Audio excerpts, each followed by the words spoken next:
Hey guys, welcome back. BDCKR here, and we're back with our weekly recap of all things Injustice. This is for the week of September 19th, 2019. The current character challenge is Teen Titans Raven. That's a 1 week repeat, and the required characters for that are Killer Frost, Scorpion, and Hawkgirl, which are 3 challenge golds. So if you want Teen Titans Raven, you best have been playing for a while. Yeah. She's pretty interesting, and I want to say interesting, I want to say good. Her passive is Demonic Embrace. Special attacks have a chance to drain 25% health and power. So that's their 25% of their maximum health and power. Yeah. And Raven receives all health and power that has been drained. So no matter how much health she grabs from them, she gains a quarter of her maximum health and power. Yeah. She's got good high stats, 1400 and 1200. What's weird about this is, all right, so there's 4 Ravens. This is probably my second least favorite of the Ravens. So in my mind, it feels like Prime and Rebirth are easy to use. Rebirth stealing the power when she tags in. Yeah. Prime doing the health swap twice. And the only one that's worse than... and I don't want to say worse because Teen Titans Raven has so much potential.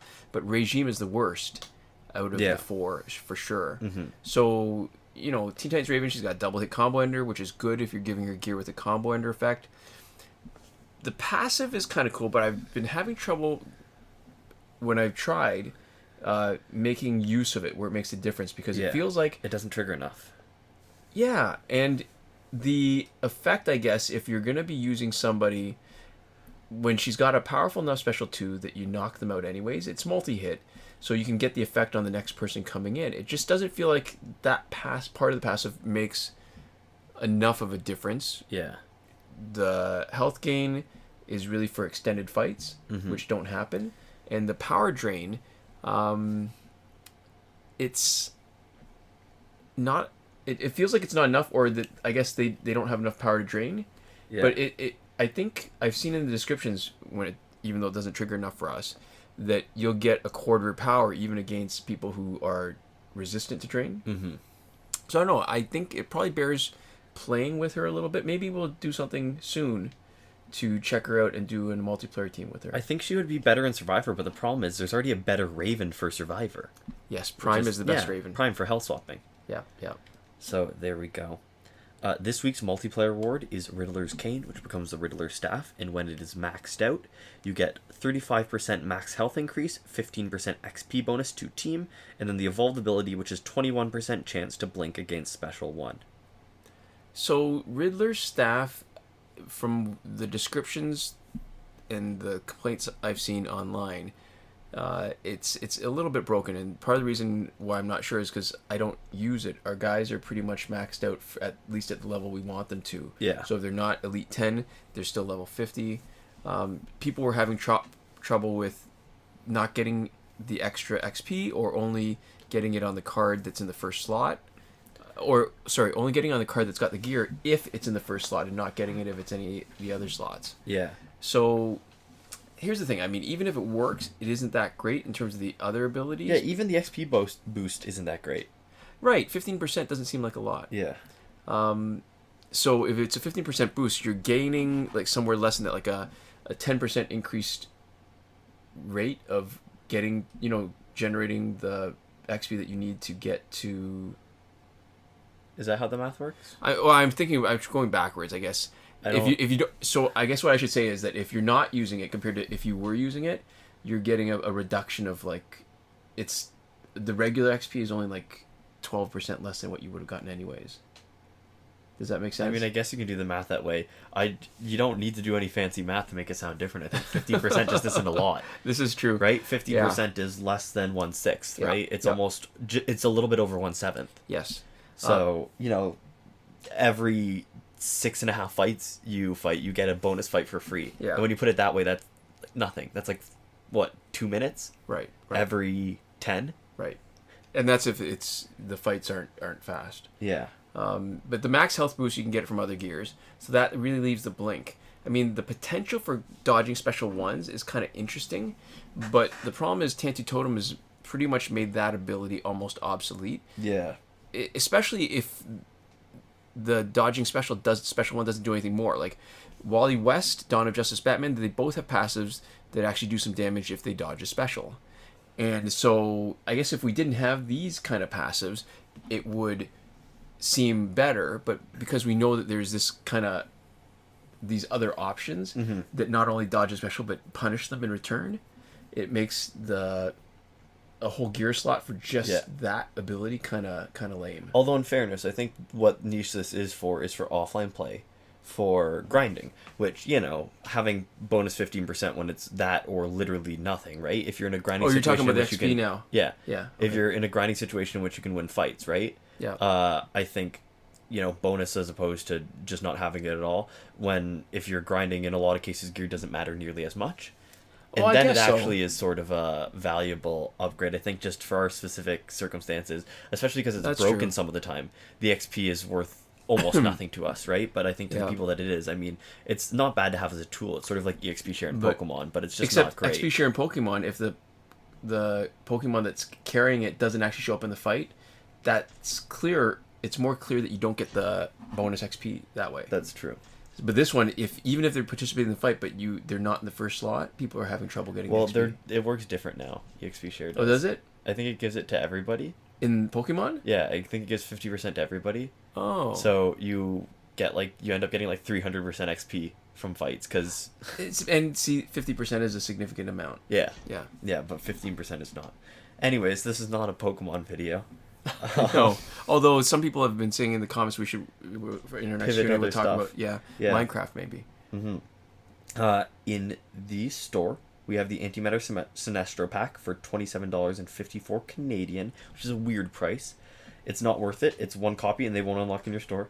Might be a clue for next week's challenge, but it almost seems like they did the thing that we said, where they just did currency convergence, because I don't know how you get that number any other way. And it looks like they only did that currency conversion for that one pack, because there's the other pack, which is the Icebreaker pack, which is $26.99 Canadian. You get Killer Frost, Regime Killer Frost, Luchador Bane, and I guess it's sort of more enticing this week. Better than the Antimatter Sinestro pack. Yes, but this week you need Killer Frost as one of your challenge, or one of your characters for the challenge. That's true. But it's kind of lame. It would be decent of them if they'd actually given you one pack that had all of them. I think a paid pack that would give you all the necessary components for the challenge characteristics and give them all as golds, if possible, would be cool. Yes, I agree.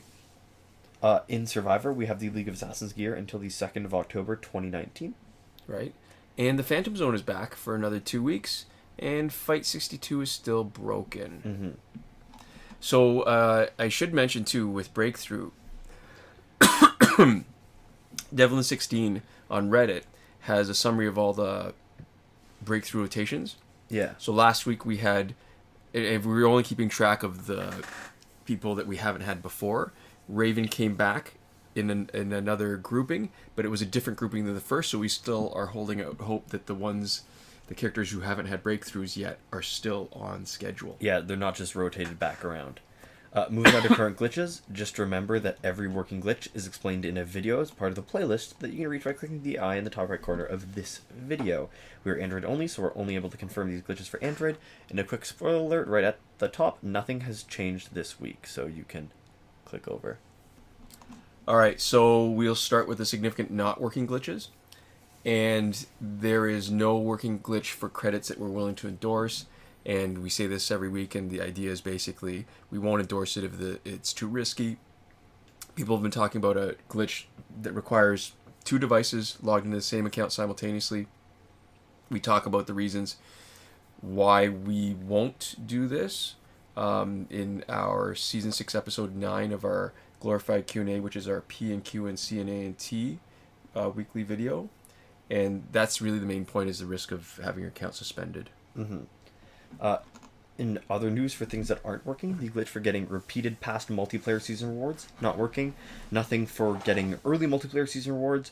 Nothing to get through the Phantom Zone quickly. Right. And now we can get to some of the working glitches. The glitch to let you play Phantom Zone repeatedly, still working.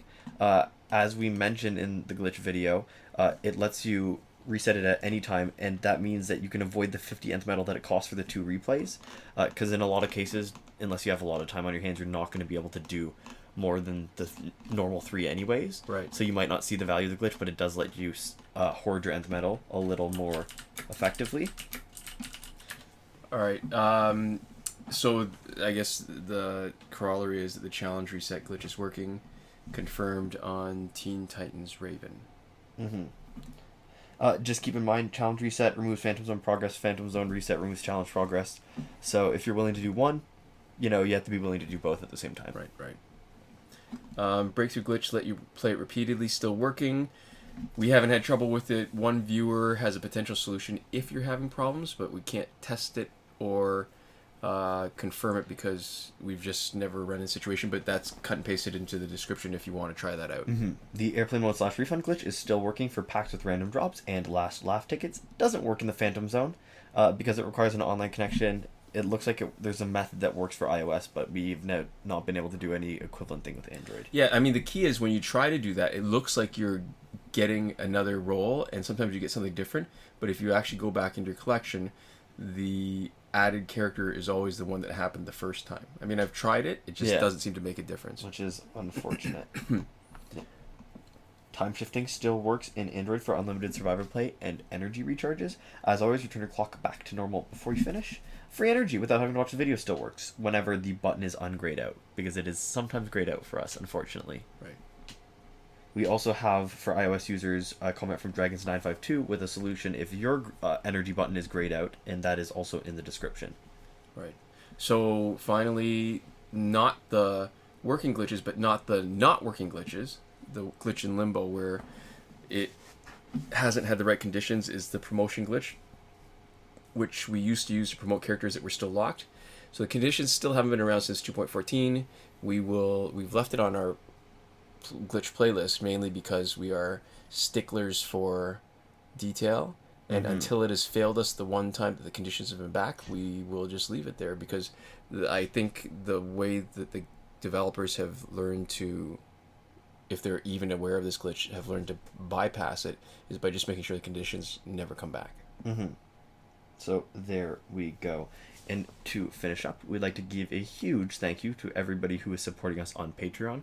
You can support us too if you want to go to patreon.com/bdckr. But, like we said in our last video, we're probably not going to be pushing that too hard because it is questionable how much longer we'll be able to continue making content of a type in which we will be receiving Patreon support for. Or that I guess that we even deserve Patreon support is the point. That's true, but that's not what this video is about, so let's just thank them and move on. Sure, yeah. Huge thank you to Console Peasant supporting us at top tier, last word. John Ariema supporting us at the Your Message Here tier. Shawn Farrell, Daniel Simonson, Aaron Maule, and Michael DeVries, who are supporting us on the credited level. And Eddie G and Chris Wolf at the gratitude level. Thanks so much for your support, and thanks so much for watching. We'll see you next time. Komoda.